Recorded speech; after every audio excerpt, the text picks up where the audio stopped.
Bonjour à tous et bienvenue dans cette nouvelle vidéo. Aujourd'hui, je vais m'attaquer au sujet de la fiscalité dans le monde des crypto-monnaies et je pense que tu sais que c'est pas une mince affaire. C'est parti.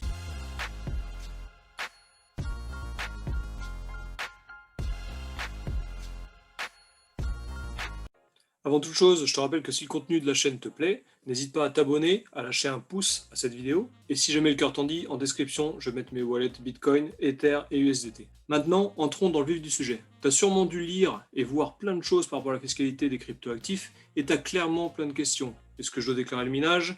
Est-ce que le cashback est imposable? Comment je fais pour déclarer les intérêts que je fais avec les masternodes? J'ai regroupé toutes ces questions pour toi et je me suis entretenu avec un avocat fiscaliste spécialisé dans la crypto-monnaie. Cette vidéo va se découper en 5 parties. La première abordera le sujet des comptes et des exchanges à l'étranger qu'il faut déclarer. La deuxième parlera brièvement du minage. La troisième, qui sera la plus grosse, parlera de toutes les déclarations qu'il faut faire par rapport au trading. La quatrième évoquera très rapidement les masternodes et le stacking. Et la cinquième répondra à toutes les questions que vous m'avez posées en MP sur Instagram et sur Facebook. Première partie, déclarer ses comptes cryptoactifs. Le formulaire 3916 bis est disponible pour déclarer ses comptes cryptoactifs. Il est impératif de déclarer tous ces comptes d'actifs numériques qui sont ouverts, détenus, utilisés ou clos et qui sont localisés à l'étranger. Donc vous allez devoir chaque année faire le point sur tous les comptes que vous avez ouverts et qui utilisent les cryptoactifs. Le formulaire est très simple à remplir. Dans le premier cadre, vous devez remplir votre identité.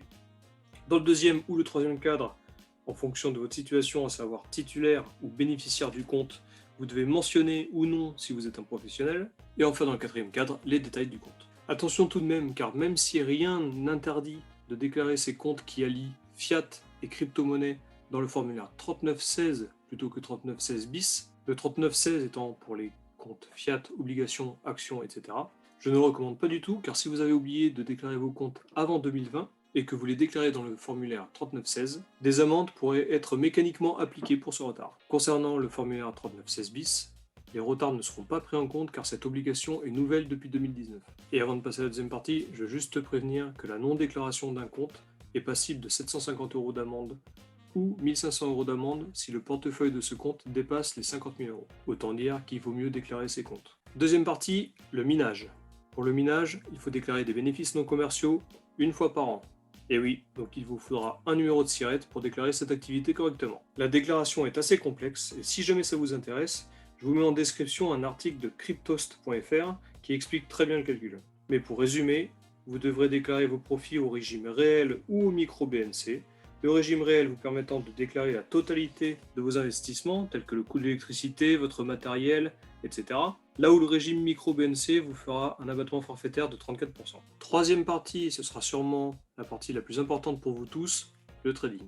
Dans cette partie, nous allons surtout parler du formulaire 2086 et je vais essayer de vous expliquer comment le remplir. Tout d'abord, il faut bien comprendre que la moindre transaction fiat crypto-monnaie doit être prise en considération pour définir le prix d'acquisition global de ton portefeuille.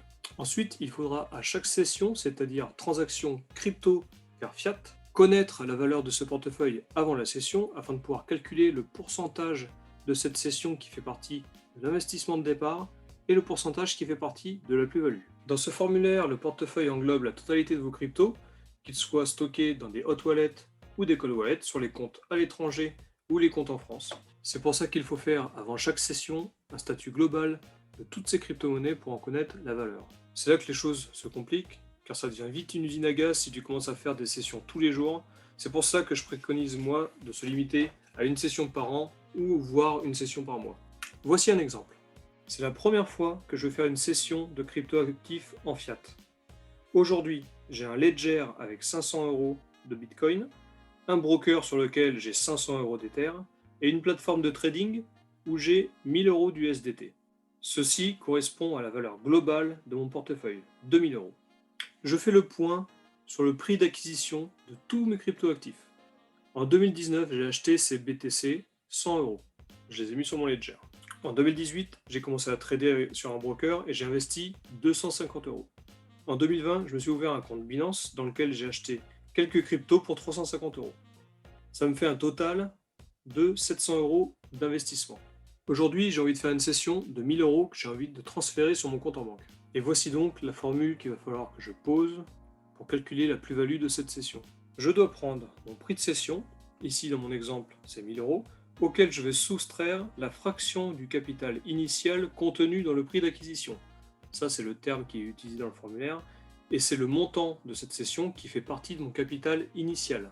Pour le calculer, je dois prendre le prix total d'acquisition, 700 euros dans mon exemple, auquel je multiplie le prix de la cession, qui est ici de 1000 euros, et je divise cette multiplication par la valeur actuelle de mon portefeuille, aujourd'hui qui est de 2000 euros.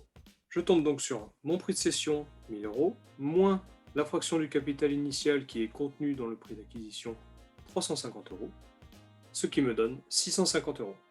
Sur mes 1000 euros de cession, 350 euros est une fraction de mon capital initial, montant qu'il faudra garder pour la prochaine session, même si elle est l'année prochaine, et 650 euros est la plus-value de cette session. Si cette session est l'unique session que je vais faire dans l'année, dans ce cas, mon imposition sera de 30% sur ces 650 euros, soit 195 euros. Pour ma prochaine session, il va falloir que j'utilise la même formule, sauf que je vais devoir soustraire au prix total d'acquisition de mon portefeuille la fraction de la session que j'ai déjà faite, c'est-à-dire 350 euros. Pour ma deuxième session en 2001, je n'ai pas investi plus, mais mon portefeuille global a une valeur de 5000 euros. Je décide de faire une session de 2000 euros. Donc je prends la même formule, mon prix de cession de 2000 euros, auquel je vais soustraire la nouvelle fraction du capital initial qui est contenue dans le prix d'acquisition pour cette nouvelle session, c'est-à-dire que je prends le prix total d'acquisition, 700 euros, la base de mon investissement, moins les 350 euros qui est la dernière fraction de la dernière session que j'ai faite. Je multiplie tout ça par le prix de cette nouvelle session qui est de 2000 euros et je divise par la valeur de mon portefeuille qui est aujourd'hui de 5000 euros. Pour cette nouvelle session, j'ai donc 2000 euros moins la nouvelle fraction du capital qui est de 140 euros. Je vais donc avoir 1860 euros à déclarer aux impôts. La fraction du capital initial de cette nouvelle session est de 140 euros. Ces 140 euros, je vais devoir les noter pour la prochaine session, car pour ma prochaine session, je vais devoir les déduire du prix total d'acquisition de mon portefeuille. Pour ma prochaine session, c'est-à-dire la troisième session, le prix d'acquisition total de mon portefeuille sera donc de 700 euros, le prix d'acquisition de base, moins 350 euros, la fraction de ce prix qui fait partie de ma première session, moins 140 euros, la fraction de ce prix qui fait partie de ma seconde session, c'est-à-dire 210 euros. Voilà, j'espère que tu as bien compris la logique et que c'est un peu plus clair pour toi, sachant que si jamais l'année prochaine tu fais une troisième session et que tu investis pendant l'année 1000 euros de plus, tu vas devoir les rajouter au prix total d'acquisition de ton portefeuille global. Quatrième partie, le stacking et les masternodes. Aujourd'hui, il n'existe aucune disposition fiscale liée au masternode et au stacking.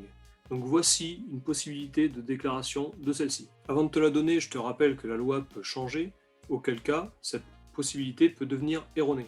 Il s'agit donc uniquement d'une possibilité basée sur la fiscalité actuelle et que je vous préconise de faire vos propres recherches lorsque vous ferez votre déclaration pour voir si la loi n'a pas changé. Cette possibilité est donc de considérer tous les profits que vous faites par rapport au stacking et au masternode comme étant des tokens que vous avez acquis pour 0 €. Ils feront donc partie de votre portefeuille global avec un investissement de 0 €. Lorsque vous ferez une session et que vous remplirez le formulaire 2086, vous devrez donc considérer tous ces tokens comme étant partie de votre portefeuille global. Et pour conclure cette vidéo, je vais donc passer à la cinquième et dernière partie qui répond aux différentes questions que j'ai reçues sur Instagram, Telegram et Facebook. Première question, le cashback en crypto-monnaie est-il imposable? Oui. Il est considéré comme une rémunération et fait donc partie de votre portefeuille global. Le prix d'acquisition de ces crypto-monnaies qui sont versées en cashback est donc de 0 €. Deuxième question, les airdrops sont-ils imposables? Oui, même chose que pour le cashback. Troisième question, lorsque nous payons des biens et des services en crypto-monnaie, sommes-nous imposables? La réponse est oui. Les paiements en crypto-monnaie sont équivalents à une session, donc on doit les remplir dans le formulaire 2086. Et ceci est également applicable aux cartes cadeaux, de type CryptoPay sur crypto.com. Quatrième question. Lorsque nous investissons dans des investissements qui sont diversifiés, et que nous entrons et sortons de ces investissements en crypto-monnaie, est-ce considéré comme un investissement en crypto-monnaie? Oui et non. La réponse est oui si vous êtes 100% passif. Et la réponse est non si vous êtes actif. Si par exemple, vous investissez dans un robot Forex et que l'entrée et la sortie se fait en crypto-monnaie, dans ce cas-là, oui, vous déclarez la cession de ces investissements dans le formulaire 2086. Si vous ne cédez aucune crypto-monnaie qui sont issues de cet investissement, dans ce cas-là, vous n'avez rien à déclarer. Voilà, j'espère que cette vidéo t'a plu et que t'as pas trop mal à la tête. Je t'avoue que j'ai pris quelques Doliprane pour la préparer, mais maintenant c'est un peu plus clair pour moi aussi. Je te mets dans la description ma page Facebook, mon compte Instagram et mon groupe Telegram. Sur ces 3 supports, je partage de manière régulière tous mes investissements et tout ce qui arrive pour plus tard. Je vais mettre aussi mes liens d'affiliation vers crypto.com et Binance si tu as besoin de créer des comptes vers ces plateformes et que tu utilises mes liens, on aura tous les deux des bonus. Et pour terminer, je veux te rappeler que je ne suis pas un expert en fiscalité et que je ne fais que relayer des informations que j'ai pu récupérer de la part d'experts. Si jamais tu as des gros volumes à déclarer, je te recommande très fortement de faire appel à un expert avocat fiscaliste. Ça aura un coût en plus, mais au moins tu auras un service haut de gamme et tu seras sûr d'avoir fait les choses comme il faut. Sur ce, je te souhaite une bonne semaine et à la prochaine.